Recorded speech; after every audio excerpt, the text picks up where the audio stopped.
Hello, everyone. I hope you're all safe and well and enjoying this podcast series at a time of adaptation as we slowly recover from the impact of the COVID-19 pandemic.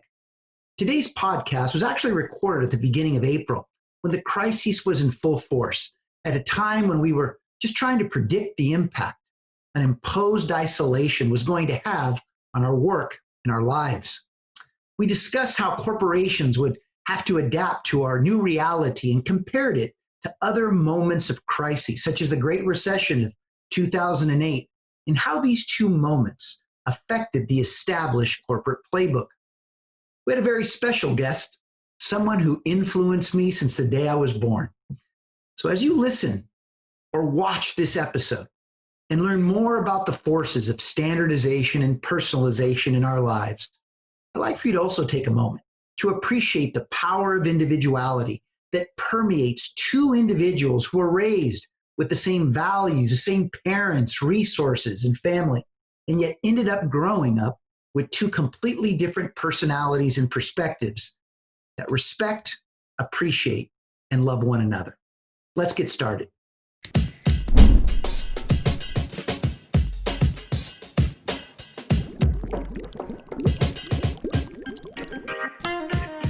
You are listening to Personalization Outbreak, a podcast about the collapse of traditional corporate standards in today's more personalized world. I'm Glenn Llopis. I'm a leadership strategist, author, contributor to Forbes, and founder of the Leadership in the Age of Personalization movement. On this show, I'm interviewing executives across multiple sectors to find out how the balance between standardization and personalization can exist. Now, our guest today is the one that is most special to me. He's my brother, Eric Llopis. And before I tell you a little bit about him professionally, let me tell you the impact he's had on my life. You know, as an older brother, he's been one to really make sure that I always became the person that I've become. And even though we're very different people, one thing that's always remained constant is his love and his support, and him wanting me, in many respects, to be better than him, which isn't the case. But he has certainly always made an effort to make sure that I always maximize my potential as an individual. And I love him so much for that. But, you know, let me give you an example of kind of Eric's mindset. I don't know, Eric, if I got the date right or not, but it was right around when I was like 8 years old. What happened?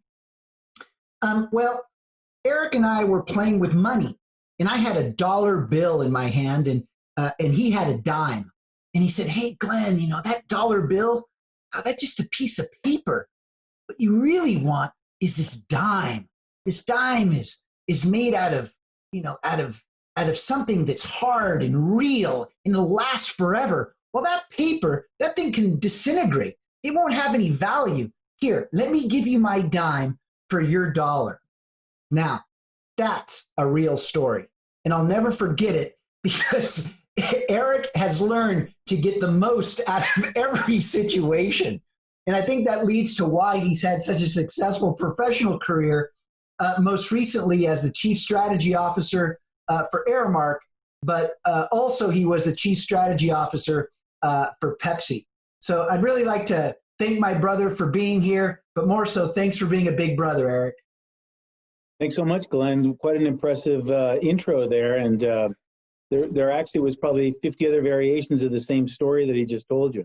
Well, then you know what? Hold on a second. I'm going to tell you another one. One time we were in isolation, in respecting what that means today, in the back seat of our mother's Pontiac. And what happened? Well, Eric and I, we love those. What do you call those hostess cakes? Or what do you call those hostess pies, right, Eric? And so Eric inhaled his apple pie, and I still had my lemon pie. And I said to him, "Ooh, Eric, look at this. Look how delicious this looks." And I must have been, 12 years old. And what did Eric do? You were like 6 or 7. No, 6. Well, even worse, Eric, because what did he do? He grabbed it and he pushed it in my face. I think that's another iteration of the dime and dollar story. But anyway, Eric, I'm glad that you're with us. You know, look, let's face it. We are dealing with a time of tremendous change and uncertainty. And, you know, especially given your roots in corporate strategy, I really want to play off that today because I actually believe that crisis was happening well before COVID-19. What do I mean by that? As you well know, most of corporate America, if not all, were being faced with corporate transformation efforts. Yep. They were trying to transform themselves to better serve, at least I believe, a much more informed and knowledgeable individual. And in many respects, we can say that this transformation was a realization that standardization was showing its limitations as the needs of the individual were showing the influence of how personalization was really now reinventing old and outdated standards of the past. So, Eric, as you see this crisis, and again, through your corporate strategy lens, do you believe that this crisis is accelerating what those transformation efforts were, or has it put them on pause? Where do you see that? I think you've teed up a lot of the themes that I would highlight. I mean, I think the first thing is that I view what's happening with COVID-19, or candidly with any sort of crisis, but perhaps this one's unique for a variety of reasons. The first one is this one is truly global, right? I mean, I think it's hit every country of the world, or 150 something countries, right? So it's not an American theme, it's not a Chinese theme, it's not a European theme. It's a real global theme, and global in the sense that everyone is going through it without a playbook, right? Mm-hmm. This isn't like an established playbook where, you know what, in 2008, the central banks had a playbook, politicians had to do something to also show their alignment to create confidence in government actions backing up what central banks were doing. But ultimately, it was a handful of players. This is about a different area of weakness and challenge, which is around public health, right?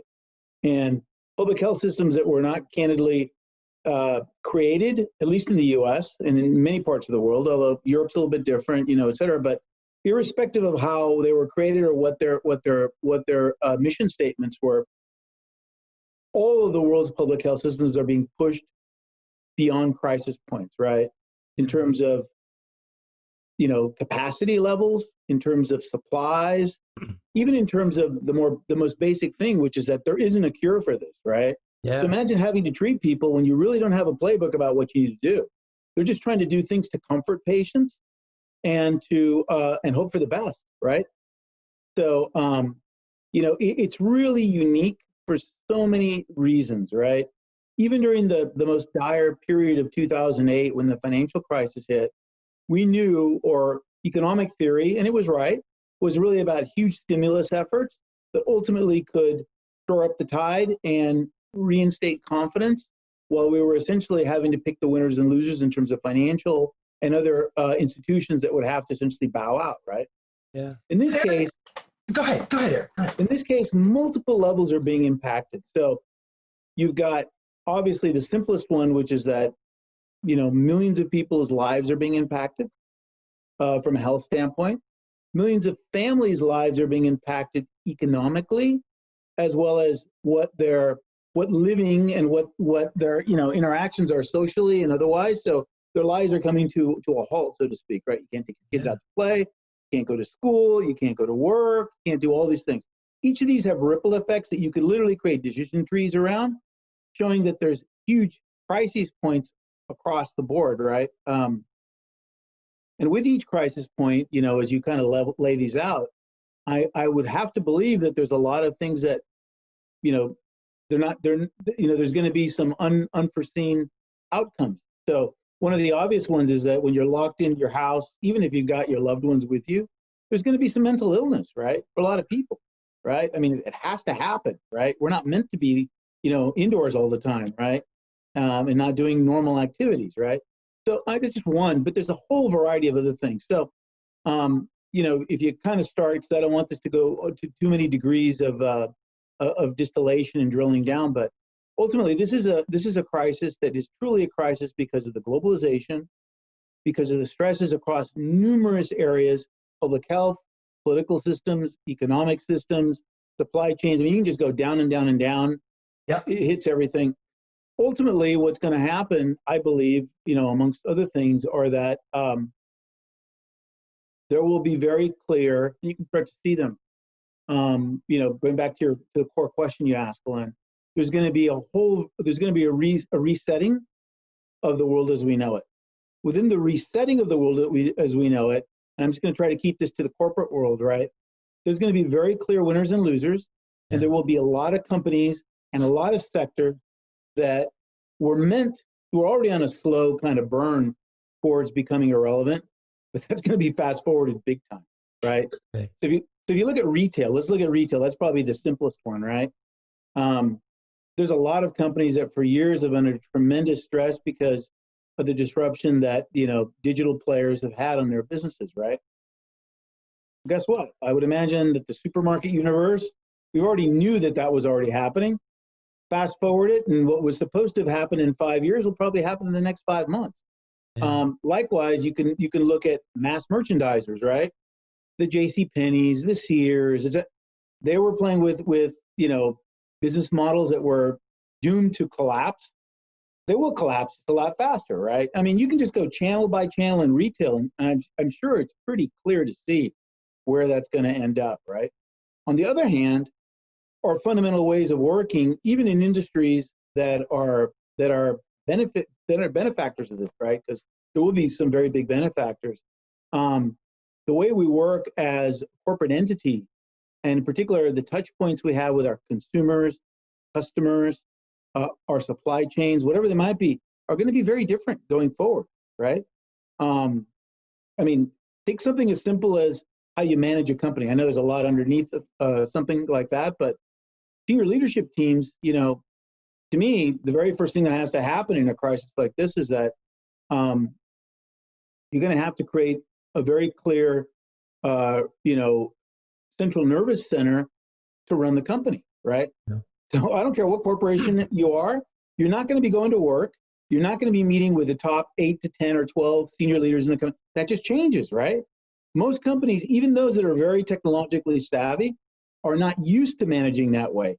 Oftentimes, they don't have the behavioral codes, because to talk over video is different from being face to face, right? You don't see the same things. You don't see the human side. You don't see emotional cues. You don't, it's just very different things, right? Oftentimes people take cues from the CEO of the company, right? Well, guess what? He may not even be on the screen, right? I mean, or his screenshot won't be around while I'm talking, right? So there's a lot of different behaviors that have to be established. Yep. And we often don't have the practices in place. We often don't have the data to actually make decisions, right? We often, because people put off IT investments, or IT investments are seen to be, are regarded as a luxury in many companies. So again, that's how they're going to fast track the winners or the losers going forward, in terms of how you even run the company, right? At the highest level. So Eric, let's unpack, and Scott, help me here. Let's unpack a few things. Number one, Eric talked about a playbook. Right. Well, in the age of standardization, there are standardized playbooks. Eric, you've seen so many in your career, you probably know what's inside of them before it's even passed out, because, well, in your case, you're creating the playbook as a chief strategy officer. But what's going to change about the playbook? Will it be a standardized playbook? Will playbooks have much more interdependence on the front lines than ever before? I mean, how do you define a playbook after crisis settles? Well, even before I go longer term, if you don't mind, if maybe we, you and Scott and I could just focus probably what I'd characterize as very near term actions, because again, because of the lack of a playbook, or because the prior playbook is being thrown in the trash, right? Because everything is being disrupted. Yeah. I think there's a couple of real simple things that at least I would offer to consider on the short term. Okay. So we talked about a new version of how you manage the firm, in terms of the senior leadership team. I do believe that actually some standardization will be necessary near term. because when there's so much chaos going on, you have to have some set rituals and very simple things that you can do just to keep things moving forward, right? But will those standards be those that we used in the past, or will they? I do believe short term they will be with some changes. Okay. So I'd say, because again, you can't change the engine of a plane while it's up in the air, right?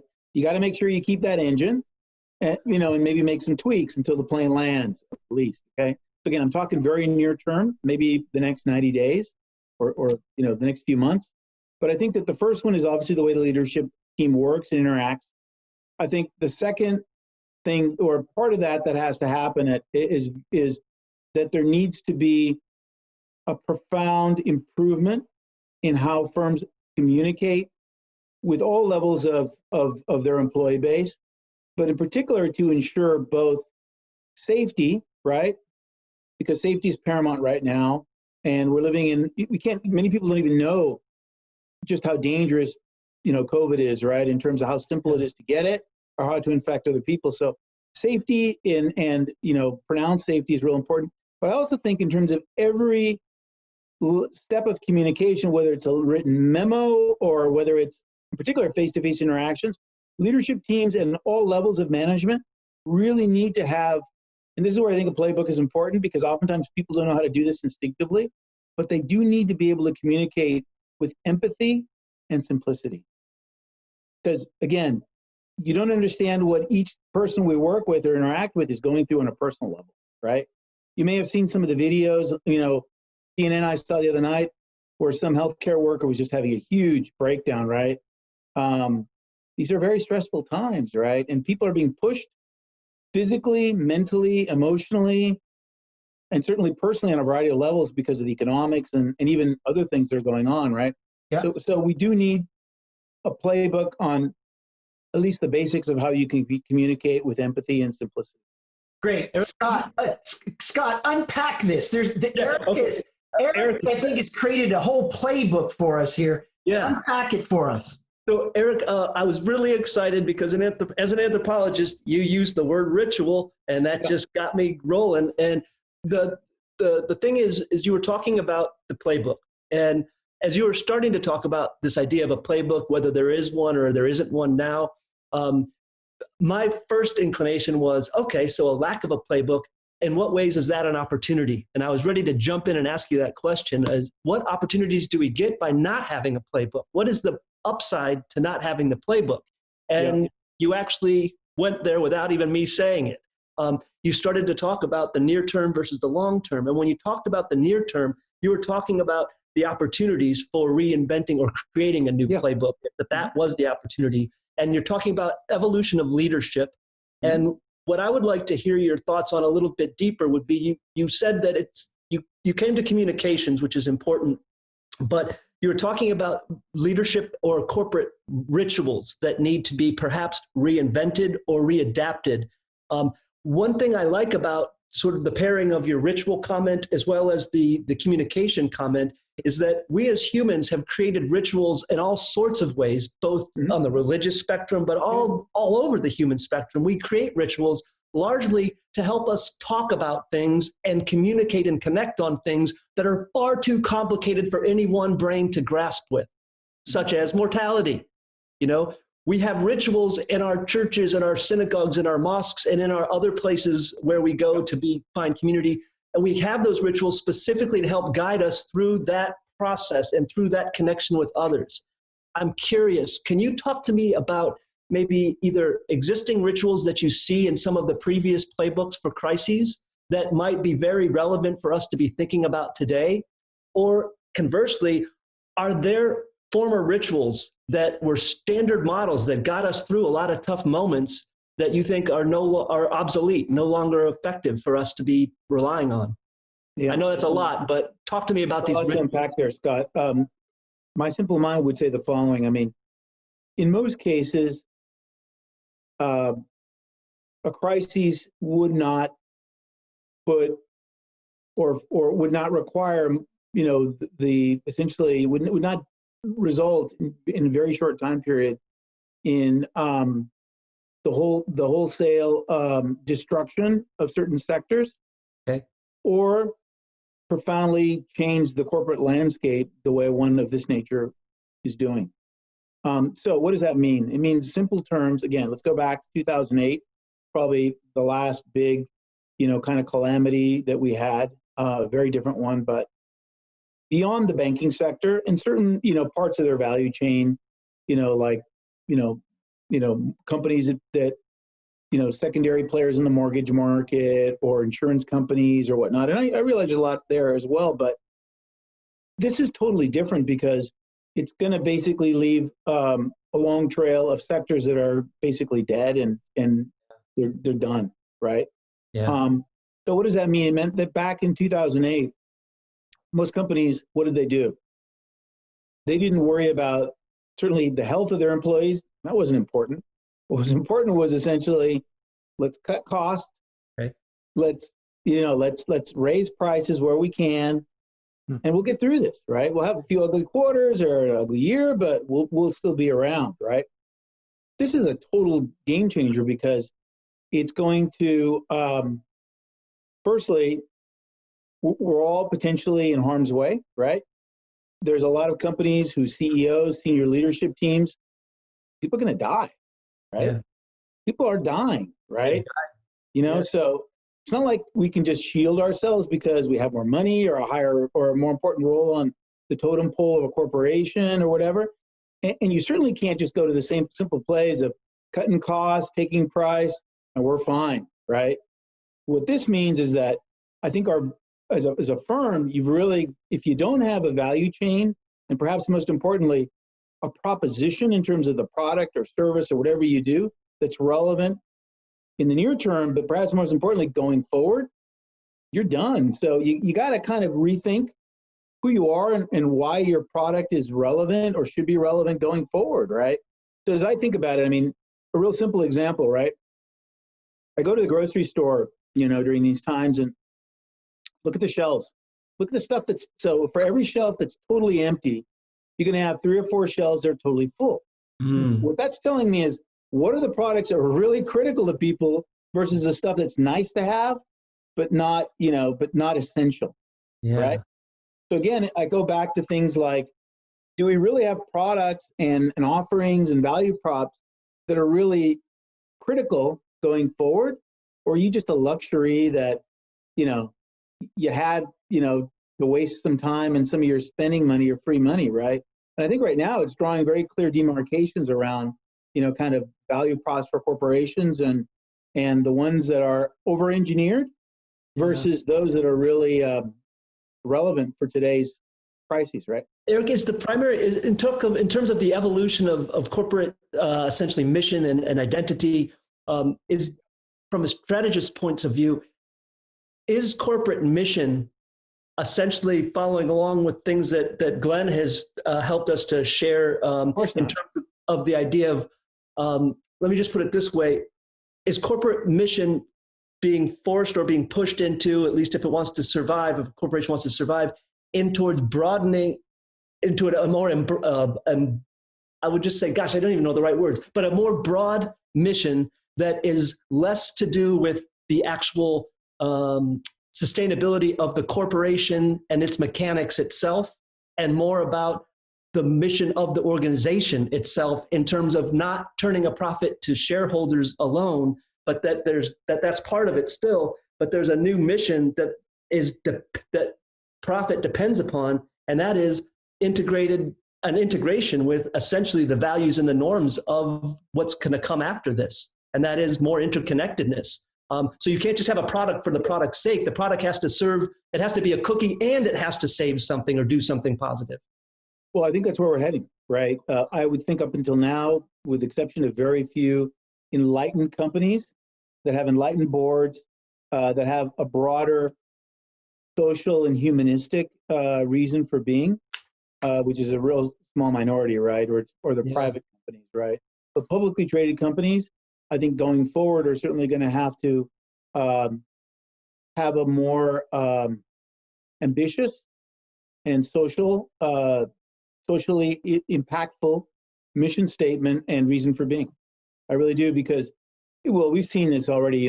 Millennials have very different values than than Gen Xers or Boomers and all the other ones, right? And so their values are much more around, at the highest level, the welfare of the earth, the sustainability, simpler life living, less, less dependence on corporations, all this, you just kind of distill it down, right?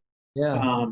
Being less in debt. I mean, there's a whole variety of different things, and I don't want to go into that, but I guess the real takeaway here is that everyone's value prop is going to be put, and particularly going forward as we evolve through this and think about what it means, but everybody's value prop is going to be put under a very intense light of focus.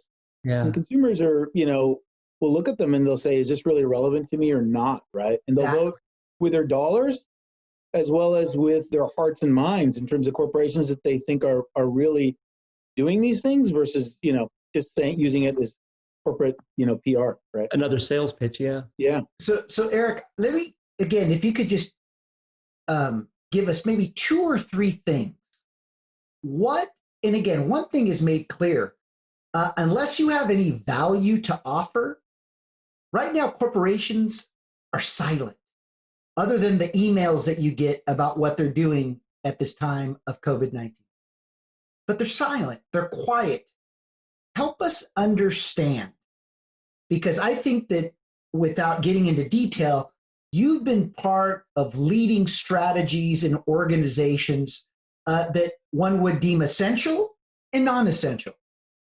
What do you think will help the audience understand what is that corporate strategist thinking right now that is a part of an organization's whose products and services are essential versus those that are non-essential?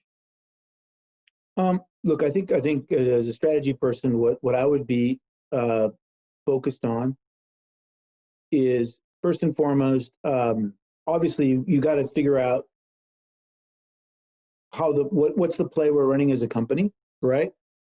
How is the play being adapted and how is it evolving just to get through the near term? I don't think a lot of people are spending a lot of time worrying about 6 months from now, right? Even though typically as a strategy person, you would spend a lot of time going into the long-term stuff, right?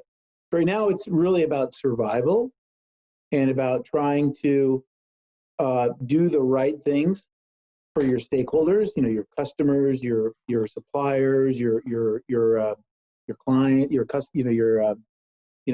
relationships, et cetera, and do the best you can to keep the lights on. There's a lot of companies whose top line and certainly their cost structures are being hit so hard that I'm sure a lot of these companies, winner or loser, essential or non-essential, are having to reset their costs, and that's really hard to do.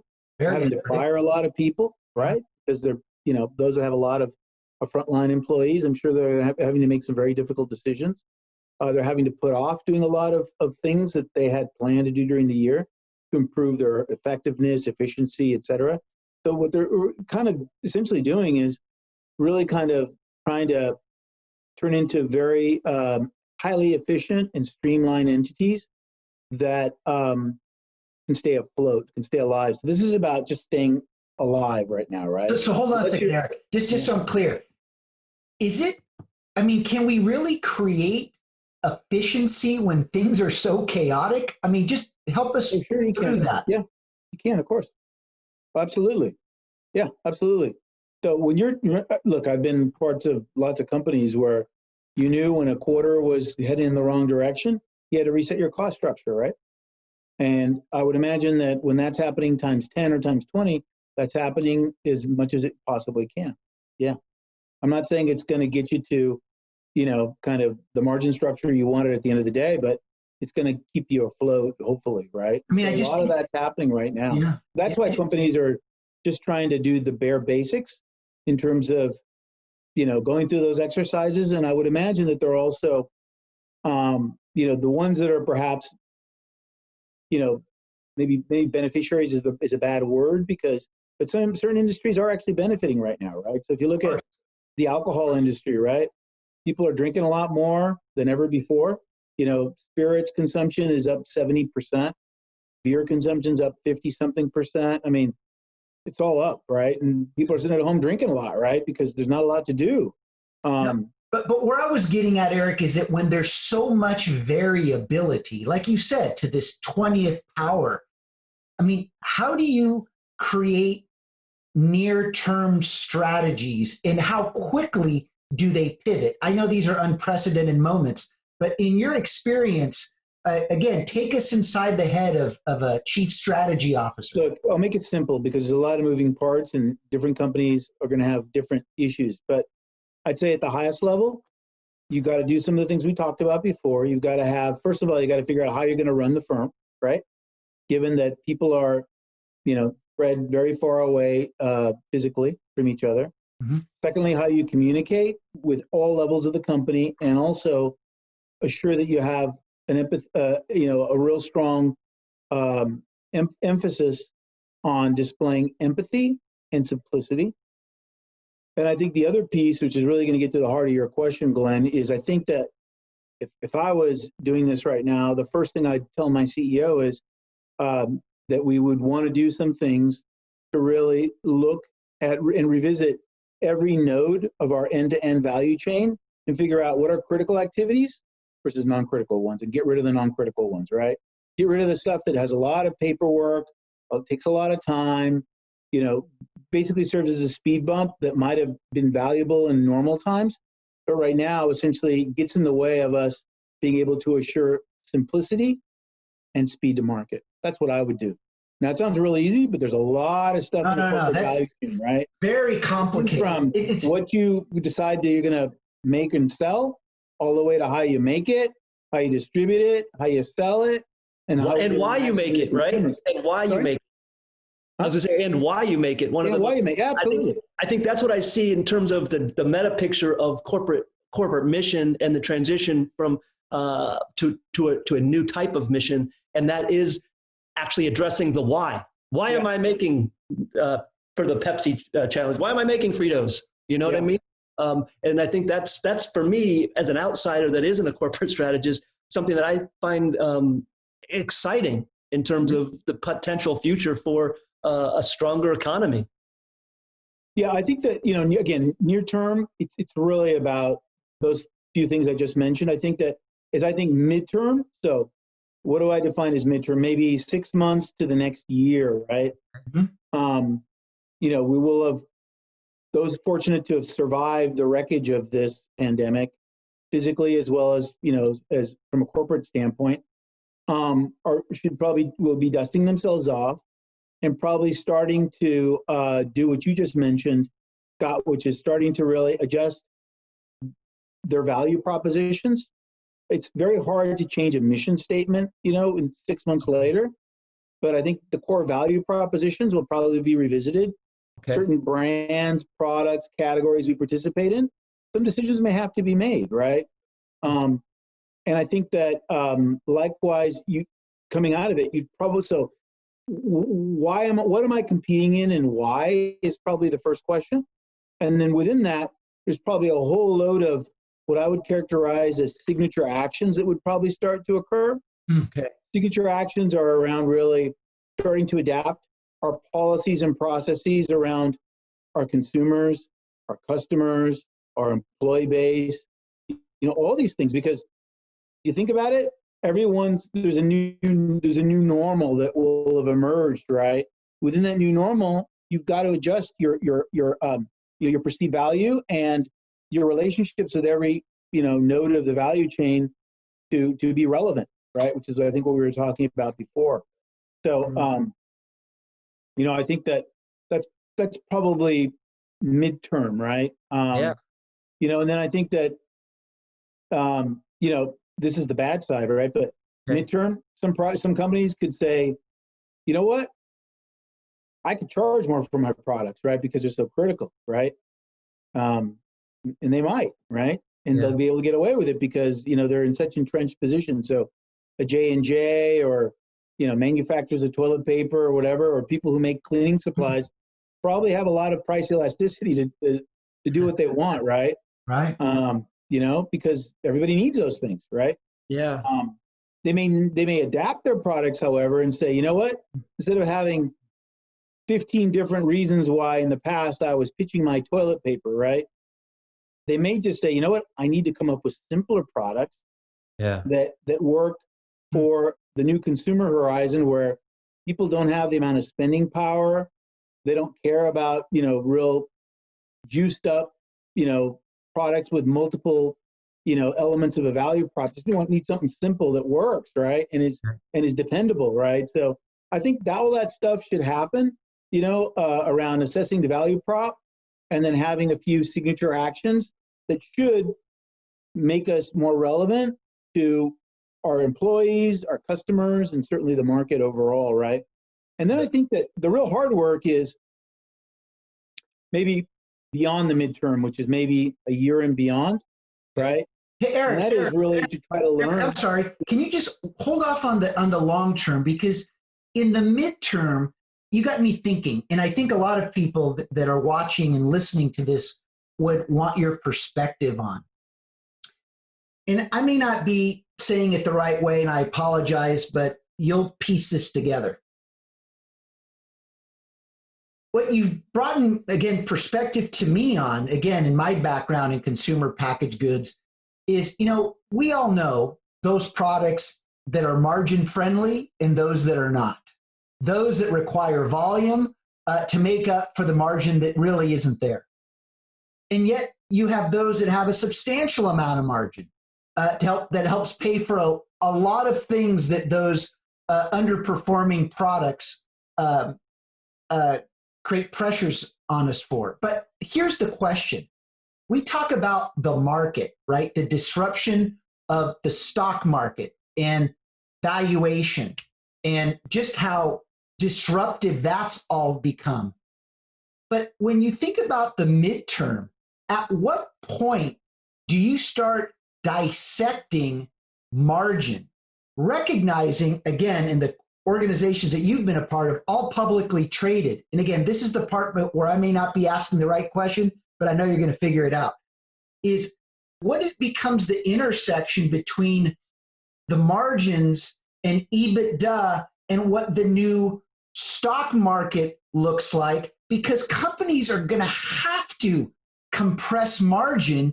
Going back to what you said, disposable income isn't going to be what it used to be for the masses. So I think by default, we're going to see some pricing pressures. We're going to have to see reductions in pricing just to keep things afloat, back to what you said before around survival.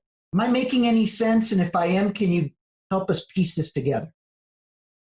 Yeah, I mean, you raised a lot of good points. I think I'll jump to the finish line here. I don't think we're going to be in a world where there's going to be a lot of companies that will have the luxury of necessarily spending too much time worrying about how their margins have gone down because they're going to be fighting for their survival. I think overall there's a very high probability that we won't be entering a recession. We're going to be entering a multi-year depression. And within that, everybody's going to be suffering. So it's about survival long term. And it's about, again, the points I raised before about adjusting your value proposition to stay relevant. Whether you're going from 8% margins down to 4%, that's probably the least of your problems. It's really about whether you're deemed to have the value proposition and the financial wherewithal to survive, right? Now, there'll be winners as well. Don't get me wrong. I think companies in the technology space are, again, it's what we talked about at the outset. It's about, this is going to really create a lot of roadkill 5 years faster than it was projected to across many sectors. So, again, I would spend less time worrying about, you still worry about it if you put your corporate hat on around your margin structure, but I think there's going to be so clear around what products and services and where to play and how to win is going to make it very, very clear that people are going to have to make stark choices just to stay afloat.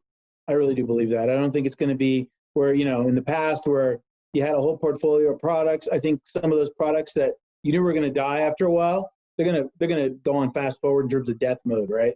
And others, even the best ones with the highest margins and the most relevant, they'll still stay relevant, but they're probably going to be dealing with less of a financial or diminished financial attractiveness, right? Yeah. I think the one thing though that to play into all this is that, again, from a consumer standpoint, consumer goods standpoint, although it really impacts all industries, is that a lot of companies have been,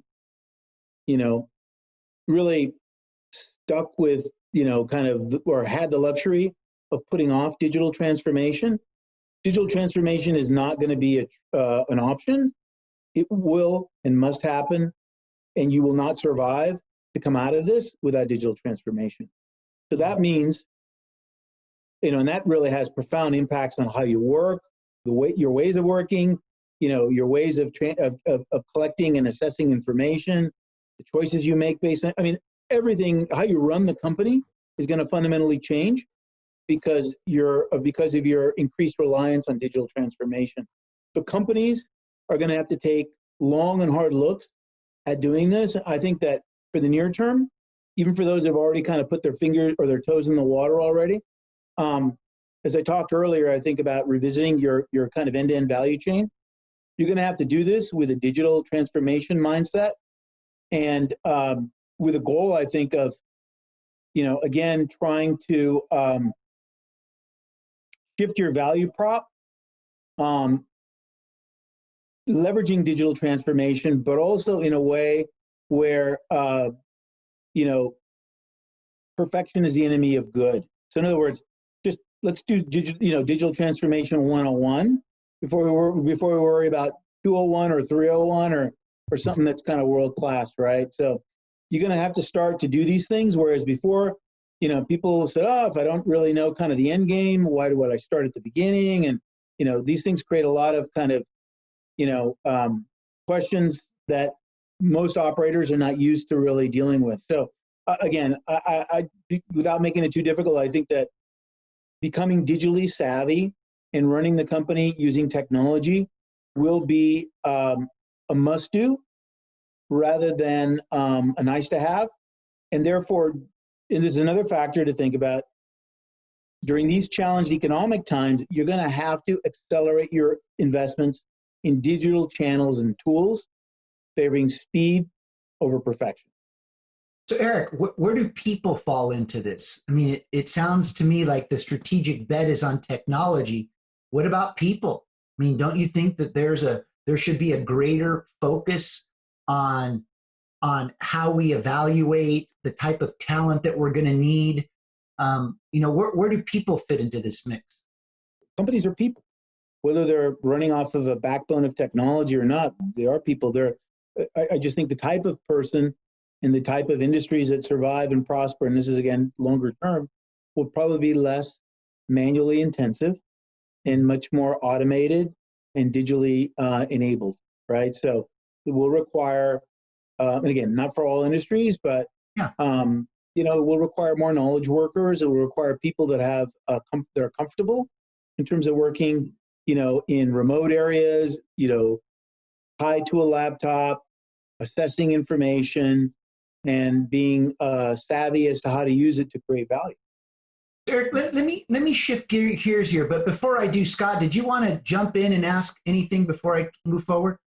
No, I'm really good. I was just actually taking some notes about this. I'm kind of putting a few ideas together, so I'm still percolating. No, that's fine. That's fine. So Eric, tell me what's another perspective I'd like for you to take us to is what's happening in the boardroom right now. Obviously, they're not getting together. It's all virtual. But where do you see, let's just say, the composition? And maybe this is too premature of a question, but it's really a twofold. What are they doing now?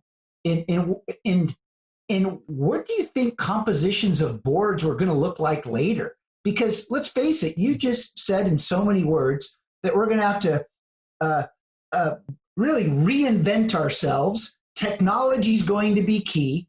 We're going to have different types of skill sets to survive and operate efficiently and strategically.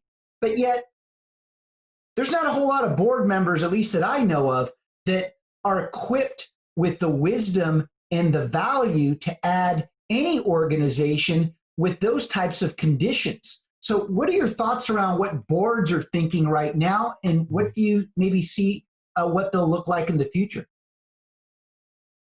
Well, I think there will be, I think the definition of what constitutes a good board and the roles of board members and the composition, et cetera, will all be put on fast forward, right? And within that, I think we'll probably leap over the coming couple of years from what was kind of the classic, board that had, people that had a lot of functional expertise and operational expertise, to still having those, but probably some functions may be less important, and other functions would probably be moved up in terms of their criticality. And again, just playing back some of the themes we've been talking about, I think certainly technology and digital skills and understanding will be a must-have. And look at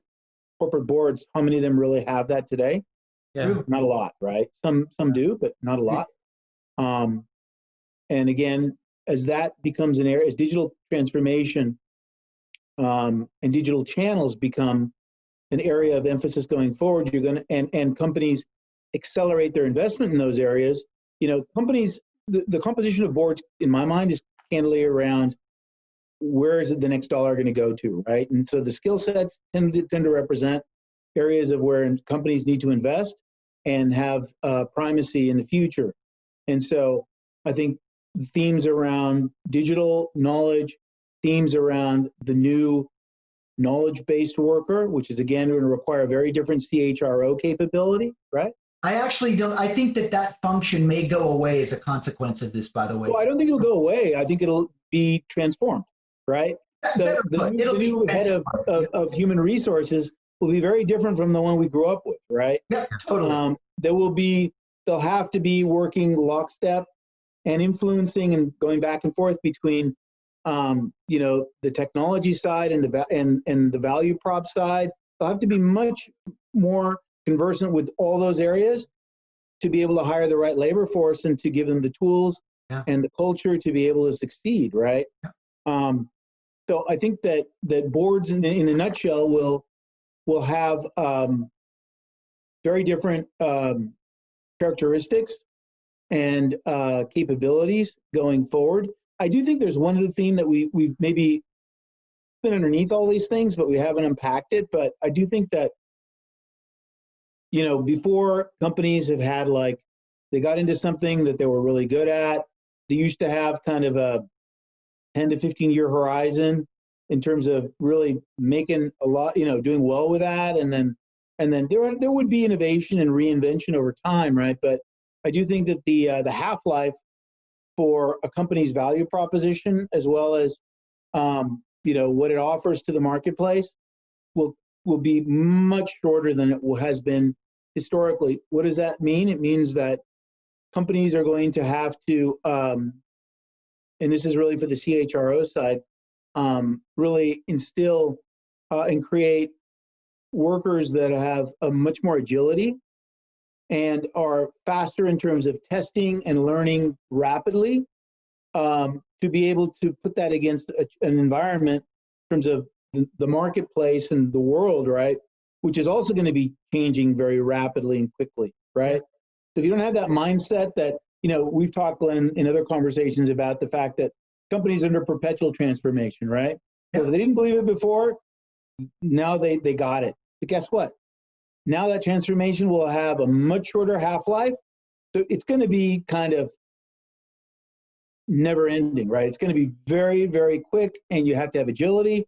You're going to have to be able to come up with answers quicker, get them to market quicker, and be willing to understand that you're going to have to innovate and evolve from that position a lot faster than you were used to or ever thought of. Well, this ties back to why we need to lead in the age of personalization, Eric, because in standardization, the way we wanted employees and or leaders to operate were prescribed. You can throw that out the door. I mean, just the word alone, agility, means you need to be more resilient. You need to be bold, courageous. You have to figure things out on your own while respecting the requirements of the organization. But I think we're going to see a new worker come into play, especially now where we're really learning about the value of those that touch the business. They're the ones that are really bringing more inventiveness to the fold. So I completely agree with you. But Eric, let me go back a moment because we've had a prior discussion and I liked your point of view on this. And I know it's a bit controversial, but I'd like for you to explain it, kind of unpack it. Is you had mentioned to me that with respect to boards and the composition of boards and even how boards are formed, that you have a pretty strong view that CEOs shouldn't be defining or creating their own boards. Can you discuss that a bit? Yeah, I know that's a controversial topic. A lot of CEOs won't like what I say. But it's not a bit about attacking them, but just unpack it a little bit. No. We're talking conceptually right now too. I mean, corporate boards tend to represent, and take on the profiles that a CEO wants them to have, right? And tend to be, again, to simplify this, but sometimes are a rubber stamp on CEO actions, right? So you don't have kind of the tensions that are necessary to challenge the CEO by definition, right? Because the CEO is the one who gave you the job, right? There's a lot of, kind of reputational benefit you get from being on a board and all this other kind of stuff. So I just think the very nature of what boards stand for, where, they should perhaps be a little bit more independent of what the CEO has brought them there for. So perhaps a third party entity should evolve and play more of a role, but that would be, again, an entire redefinition of what a board is, right? Because unless it's a public board, public, not publicly traded, but one that's for a public entity where you have a third party like a government nominate the board, you don't really have that kind of liberty and independence from the CEO, right? So, no, and Eric, that'll be something that I think over time, if boards are not able to give public companies or private companies the capabilities to do the things we've addressed so far. Again, the very definition of the boards, not just in terms of the talent, but also where their loyalties lie and how they're evaluated, will also come up for discussion. Hey, listen, thanks. I didn't mean to put you on the spot. No. But the reason why I thought it was important to just address, and you addressed it extraordinarily well, is that throughout these conversations that Scott and I have been having with your peers, that it's clear that this role of hierarchy in and of itself is becoming one that people are questioning. In other words, just because you're at the top, do you have all the answers to what's happening in this crisis today? And the answer is no. They're the ones that have to be empathetic, have to be the mindful, authentic communicator, as you discussed before. But what we're learning now is that right now, organizations, whether they like it or not, doesn't matter what the org chart says, it's instantly become flat. Whoever can step up their game, those are the ones that we're going to depend upon most. So I just share this with you because I actually agree with you, Eric. I think where the power structures and the where the structures of influence have historically lied, as a consequence of the severity of a crisis like this, they have to change, or they at least have to start evolving. And we need to start thinking more strategically about why we're doing what we're doing. And this goes back to, we cannot find ourselves falling into these standardization traps because they give us comfort. Throw comfort out the door. Right now, we're reinventing at a level that was never imaginable. So I'm going to ask you, Eric, because you've done such a great job of addressing a lot of tough questions. Scott, can you kind of give us your perspective on the things that Eric and I have been talking about here? What I'm loving that comes through every bit of Eric's discussion about essentially corporate strategy is the constant refrain of going back to, and I keep writing it, empathy and simplicity, empathy and simplicity, empathy and simplicity. That it is easy for us to get lost in a lot of the details about all the different dynamics of every different sector of the economy and every sector of a corporate sort of entity, from HR to strategy to development. But what I like is that regardless of where you've gone, both of you in this conversation, in terms of trying to understand what might be ahead of us or what might help us to move on from the moment, that it always is coming back to this communication thing, which is empathy, right? The big thing. But one way to really communicate or to embody empathy, right, is simplicity and simplicity of communication, drawing us back to the core thought and idea, not trying to make it too fancy, but making sure that we're being specific when we say words, that we know that we're being heard, and that when people are hearing us and talking back, that we know that it has been a full feedback cycle. So the thing that's most encouraging to me is that I don't think I've ever been more optimistic about what a potential future of a corporate world or corporate entity might look like in my lifetime, based on the words that you and Eric are sharing, because specifically, no matter what issue you're talking about, it comes HR to development, it's coming straight back to empathy and simplicity. And I think if that act alone, those two bits of sort of ritualistic operationalization, I'm finding great comfort in that, and I'm actually wanting to engage more on these two fronts. Well, Scott, but is empathy, or actually I'll ask Eric, but has empathy and simplicity been part of standardization? I don't think so. I think when you talk about empathy and great leaders know how to do that. Pardon me? But great leaders know how to have. Great leaders. There's a difference. Not all leaders, great leaders. The best CEOs I've worked with, my prior CEO, he was a phenomenal communication master. He could communicate things in a way that got people's minds and their hearts, while at the same time, he was always one who could figure out in a nanosecond where there were speed bumps that were unnecessarily being created that got in the way of simplicity too. So great leaders can do that, right? We're going to need to do that at all levels to keep people, and also to win their hearts and minds going forward. To going back, and maybe that's a bridge to maybe one other thing I was going to bring up, which is that. Yeah. The longer term, so I define the longer term maybe 2 years and beyond, right? Usually be 3 to 5 years, but I'd say 2 years and beyond, because there's so much change and whatnot. I do think that there, and certainly in certain sectors, if not in most sectors, the very definition of what's the organization's purpose for being, reason for being, how it's structured in terms of layers and hierarchies, what its roles are across the functions and the jobs they have to play, what information they have to make decisions and to facilitate the agility. All these things are going to have to be addressed. Again, going back to Scott's hopefulness in the future, they'll have to be addressed in a way that was never addressed in the past. So is there an opportunity to reinvent or start from scratch? You never start from scratch because the plane's still flying, but I do believe that the extraordinary times we're moving towards should facilitate that, right? And not just in organizations, in corporate organizations or public organizations. It should happen at the governmental levels.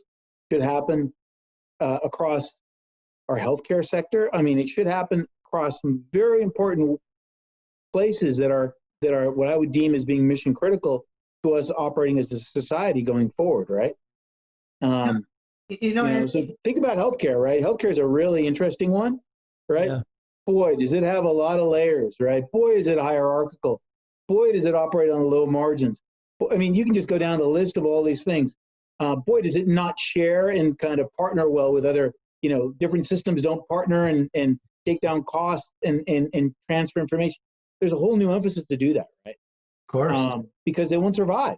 They really will not survive going forward, right? And so, again, depends on where you're coming from. Amazon is going to keep doing what it's been doing. But for everybody else who's not used to kind of operating this way, it will require fundamental changes across each of those areas I've just mentioned. Eric, as I hear you, and Scott, if you can play off of what I'm going to say here. Eric, maybe I know you were aware that you were saying these things, but what Eric has reminded me of, or made me much more aware of, I should say, that when the reinvention process starts, whatever that means. In other words, we're now leapfrogging from transformation to true reinvention. He mentioned his former boss, the CEO, and how empathetic and in ways he can communicate. You're making me feel, Eric, that for reinvention to even begin, there's going to have to be a major restructuring of leadership that can actually pull reinvention off. Because I hope no one out there is assuming that current leadership structures are the right structures for reinvention. Because if that were the case, they would have transformed themselves a long time ago. So I bring this out because maybe, Scott, you can address, from a human perspective, what is required? I mean, Eric mentioned the word agility, but what is really required to reinvent? If I could just jump in, for a moment before we go to Scott, because I do want to hear how he's going to react to that as well.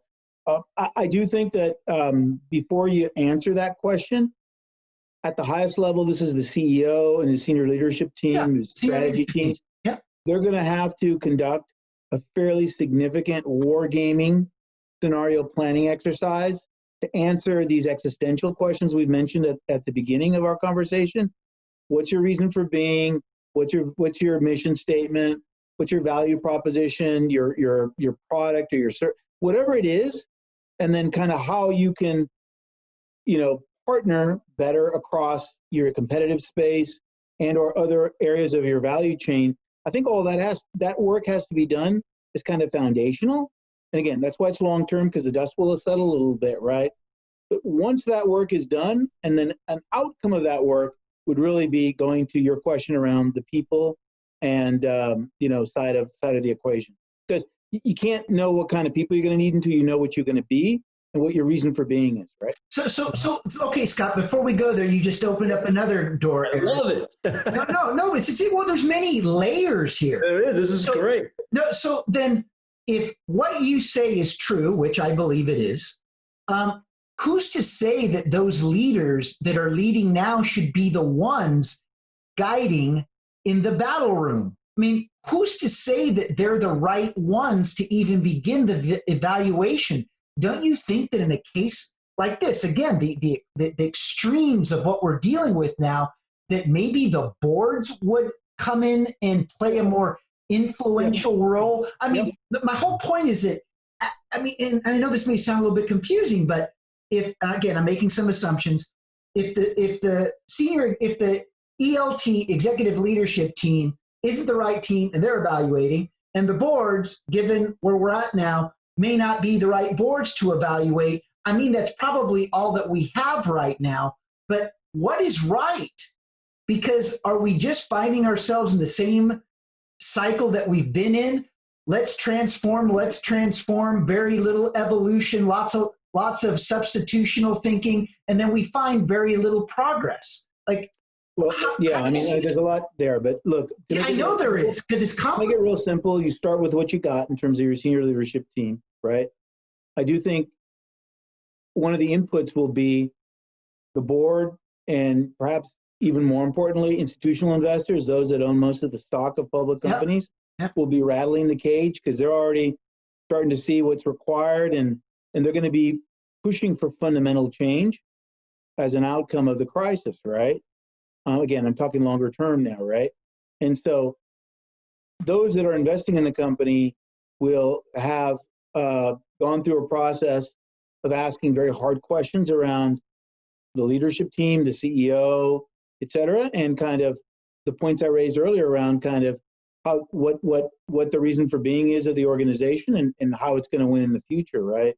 And so if you really go from the institutional base to the CEO, the chairman of the board, those things will trickle through, and ultimately, these are not things that they have 80 years to answer. So some short-term actions will happen, and others will happen as they progress on these things, right? But will it create a lot of chaos? Yes, absolutely. Will it create a need for speed and agility? Absolutely. And so a lot of the people that got you there in the first place won't be around to facilitate this going forward. So it will require reinvention, right? That's part of the challenge, and one of the themes that I think we've been touching upon. Yeah. I think, Eric, for me, one of the ideas here is about the acceleration of the timetable that is going to be part of the future playbooks that we just, like you were talking about, just digital. We got to do this a lot. It's going to happen a lot quicker, whether you want to or not.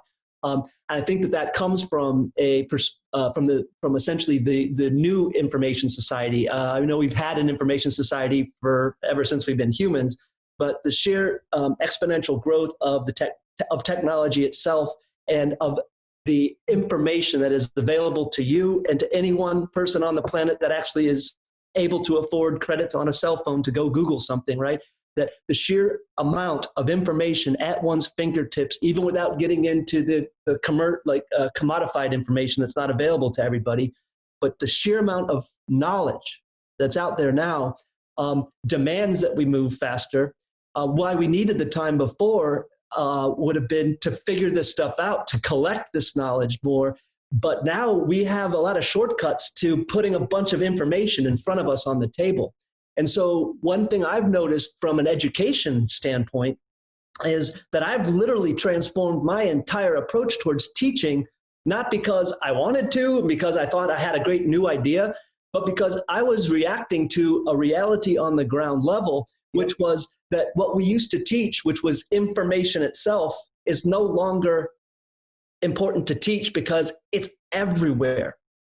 What we're trying to do now, at least in terms of a progressive approach towards finding people that will be on that effective board that you're speaking about, are people that don't have the information in their heads, but actually have a critical consciousness in their heads so that they can ask questions, formulate questions, and process great amounts of information, know what is, from their point of view and their mission, what is the company doing, why are we doing it, what is important information, what is not only important information, but what is reliable information and what is not. And so for me, the leadership of the future is going to be a leadership not of answers, but of questions. And for me, when I look in the classroom at the new generation of people who are going to be taking over all of these jobs that we're thinking about, the ones that I have the most faith in right now are the ones that are just the best at asking questions. The yeah buts. So maybe we need a 2-year-old on the corporate boards. I don't know. Sorry to ramble, but really, that's the future of you. Great leaders and great minds. Everything. It's about teaching how to ask questions and how to process information. No longer about this is the box of information you need because you're in business. This is the box that you need because you're in the arts. And now go do your things. That's gone. Because now the art person gets the business box. The business person gets the art box. So now what are you going to do with that? Mm-hmm. Those are really good points. It's funny. I was thinking about this as you were talking about how your world is changing, and the two sectors that top of mind for me that are undergoing the most change because of this current crisis, obviously healthcare, but also education, right? Yeah. I mean, I have a daughter who's a sophomore in university, and brilliant. Everything changed. No longer on campus. Yep. Learning, on a computer like we're having this conversation. All the deeply held beliefs of what a college education, at least a prized college education, were supposed to be about, thrown out the door. And suddenly the University of Phoenix model that people derided for so long is now the one that's getting people across the year, right? They may be getting across on their hands and knees, but it's still working.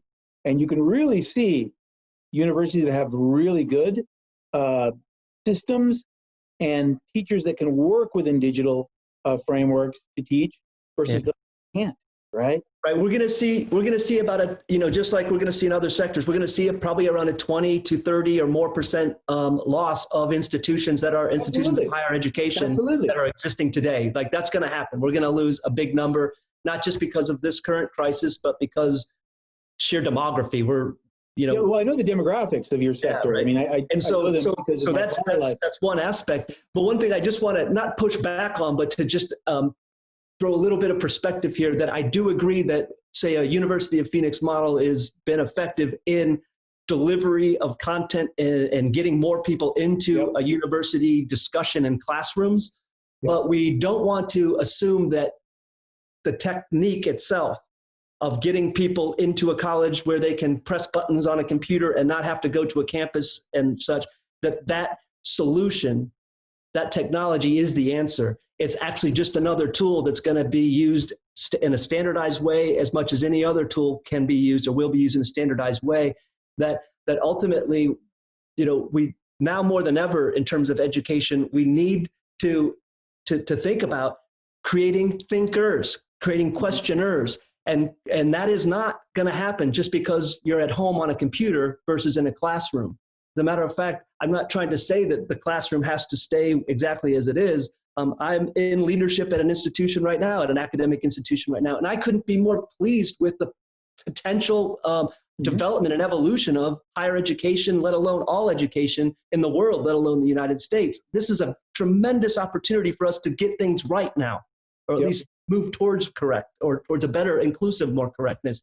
But what I will tell you, though, is that we have to be careful about the shortcuts that we could take as an answer when in fact, they're not an answer. They're just a tool to help us ask better questions. No, those are all fair points. I mean, the reason I raised it was largely because certain sectors, and I'd put higher education and I'd put healthcare there, right? Were just not sectors, at least I perceived, and I could be totally wrong, but at least at my macro view, I never perceived them as being those who were willing to innovate to the pace necessary that it would allow them to challenge their existing model and to reset their cost structure, and perhaps most importantly, their relevance and value proposition, right? So I'm not saying that some places don't have phenomenal value propositions, but they were doing so under a lot of debt, right? And so now you can't live under that debt any longer. You're going to have to make hard choices, right? So whether it's, I'm making this up, but whether it's there's going to be a different mix of how we define teaching, and that allows you to emerge as a well-versed, educated student who can ask the critical questions and do problem solving, right? And it won't just be in a classroom. I mean, there's going to have to be other ways of doing it, right? I don't know the answer to that, but it's certainly going to have to happen if those institutions are going to be able to reset their cost structure, right? And face some of the ongoing demographic issues around declining enrollment and things like that have already been going on, right? Right. I mean, I'll tell you, man, higher ed, as well as the education that happens before that, I mean, it's literally doing its standardized duty, or has been doing its standardized duty, to produce the exact type of people, or I might call them automatons, that essentially the economy has been asking for the past 50 years. And unfortunately, what we found is that was probably a bad tack, because now we have a lot of people who can do things and be tasked with things, and we can measure them about how well and how maybe how inefficiently they can do certain tasks. But the last thing that we've taught and that we haven't taught is, why am I doing this task? What is this task for? And that's why you have a lot of people that do tasks that literally don't identify with their job. I don't think of my job as who I am. That's just a place I go do things to make money. Who I am is the person that shows up after I don't have to be on the clock anymore. And it's specifically because we've turned off the humanness of our employees and turned them into robots, because they do tasks that are efficient and measured. And if they do anything to block that efficiency and those tasks, that's actually out of their pay grade, and that's up for a boardroom, or that's up for somebody else. And the beauty, I think, that can come of this with the new corporate playbook and the new kind of board structure would literally be, as Glenn and I had talked about a little bit earlier, the leveling of leadership. Mm-hmm. So Eric, listen, I know it's been an enriching discussion, and I can't thank you enough for the time, but it's interesting how we get in our zones of thinking and we just kind of run with it. And I think that this is what our audience will appreciate, quite candidly, from what I've heard from those that are reacting to my articles on Forbes. This is what people want.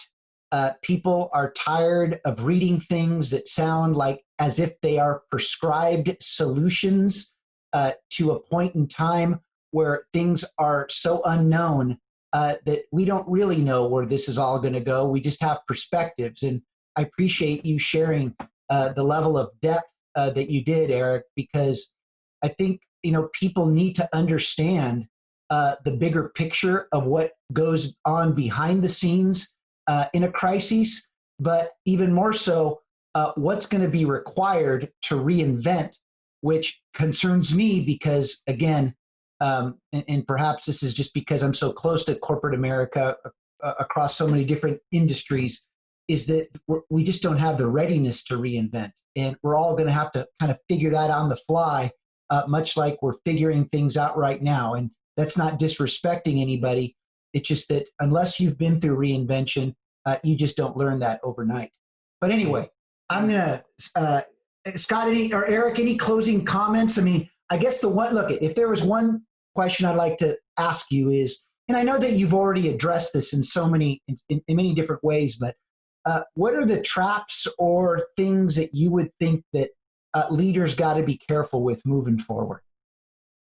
I think the number one trap is that you can't look at the past. You've got to look at the future, and you've got to be willing to understand and identify the variables going forward that are going to be critical to your company or your institution's success, right? And you're going to have to deal with them and solve for them, maybe not perfectly, but with much more agility and a willingness to do so, underpinned by technology. That's what I'd say. Excellent.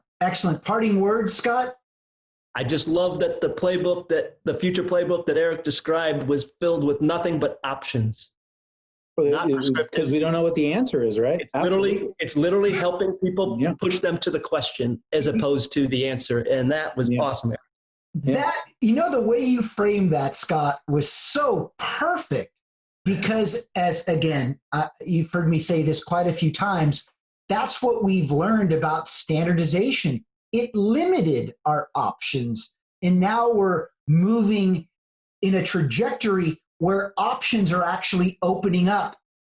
I think this is an opportunity to seize a moment. The question is, are we prepared for it?